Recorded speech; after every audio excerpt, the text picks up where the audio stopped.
Tangazo kubwa sana ambalo mwezi huu, tukio la mwezi huu tulilonalo ni ule usiku wa couples retreat night ambao ni tarehe 23 mwezi wa 5, itakuwa Ijumaa kuanzia saa 1 jioni. Bwana Yesu apewe sifa. Na tuliosema mazingira tutakayokuwa nayo, na mazingira haya tunaendelea kuyaandaa, lakini leo sasa ndio natoa wito rasmi wa couples kuanza kujiandikisha. Couples, kama uko single nisikuone hapo na nakunja na uso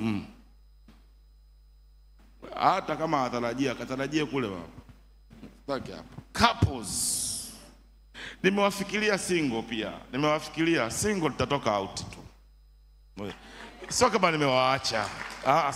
Sijawafuta kwenye lamani, mpo, mmejaa, tuna jambo letu.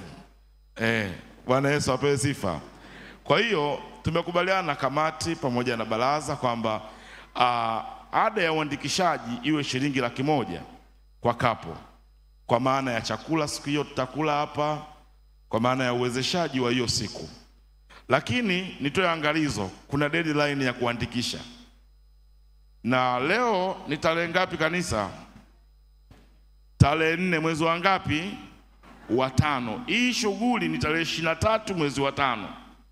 Ili kufanya maandalizi vizuri, ni vyema mpaka tutakapofika tarehe 18 mwezi wa 5 tuwe tumemaliza kujiandikisha wale wanaojiandikisha. Na mwalimu si mwingine, ni mchungaji Wilbrod Mastai. Tutakuwa naye hapa kwa ajili ya siku hiyo. Niombe kwa ajili ya afya na ukuaji wa familia zetu tuweze kufika. Bwana Yesu apewe sifa. Ninashukuru sana kamati ya uinjilisti kwa maandalizi haya. Tuendelee kuyaombea tarehe hii iwe njema na ya baraka.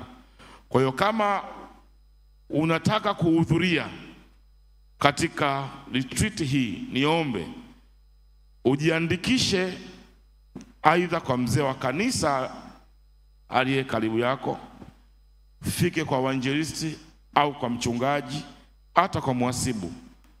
Andikisha mapema. Kadri tutakavyoanza kuanza mapema, tutafanya maandalizi mazuri zaidi. Bwana Yesu apewe sifa. Bwana Yesu